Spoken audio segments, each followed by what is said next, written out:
Hi guys, so in PMQs on Wednesday, Starmer laid into the Prime Minister principally on his hiring of serial bully Gavin Williamson and his weakness when it came to kicking him out.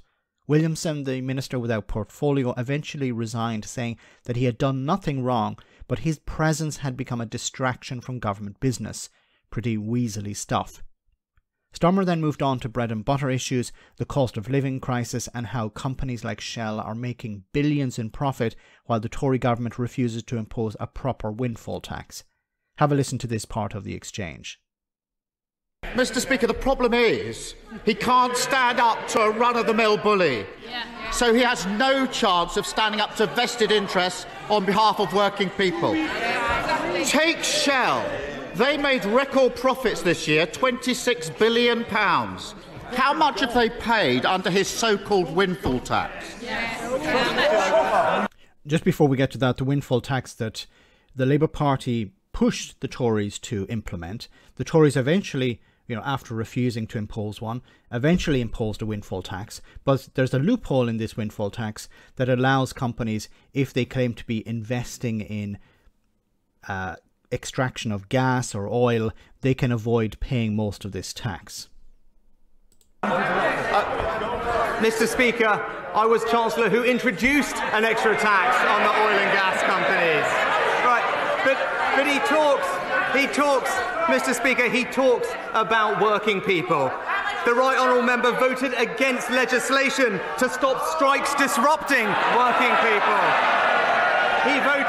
He voted against legislation to stop extremist protesters disrupting working people. That's because he's not on the side of working people, Mr. Speaker. That's what the Conservatives are for. But what about working people who are trying to pay their bills? Why are you on the side of the energy companies and not on the side of people who can't afford to heat their homes? Mr. Speaker, I'm against all of those causing chaos, damage to our public services and to our economy, whether they are gluing themselves to the road or sitting on the government benches. Mr. Speaker, there was no answer to the question because the answer is nothing. Shell haven't paid a penny in windfall tax. Why? Because for every pound they spend digging for fossil fuels, he hands them a 90p tax break, and it's costing the taxpayer billions. So will he find a backbone and end his absurd oil and gas giveaway?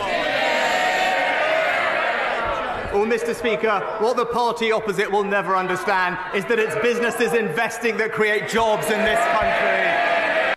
But they're not investing this money. Any money they have invested in jobs has already been spent. This is on the profits that they're making after investments. They're not going, and the head of Shell and I think BP have already said that a windfall tax will not stop us investing. We've already put aside money for investing. What's extra can be taxed, and it's not going to affect investments. What Rishi Sunak is trying to say is, well, we better not impose this windfall tax on them because then they won't invest. And they have said themselves that they will invest, that it does not, this windfall tax will not disincentivize them from investing. This is a game he's playing. He's saying, yeah, I'm going to impose a windfall tax, sell this to the public as, see, the Tories care about ordinary people. And what they're doing instead is, well, yeah, we'll impose the windfall tax, you extract gas and oil, and we'll give you the money back. How is that helping people? How is that helping people who can't pay their bills at the moment? It doesn't. It's all a scam. It's a charade. It's an attempt to look like we're helping ordinary people when they're not. Who are they helping here? The shareholders of these companies. Because the profits will be given to the shareholders. They will not be stopped. And refunding measures to help ordinary people. It's quite pathetic. A pathetic Prime Minister following in the footsteps of other pathetic Prime Ministers. He had on his team a serial bully. Eventually that serial bully resigned. He rehired somebody who broke the ministerial code, resigned from because of that, and then rehired her. She's sitting there on his left. Dominic Raab, during a crisis in Afghanistan, where was he? He was sitting on a beach. You know, this is the best that they have. People who have been fired, people who have resigned in disgrace, rehired into his cabinet. Let me know in the comment section, guys, what you think about all of this. As always, your comments are greatly appreciated. Thanks a lot.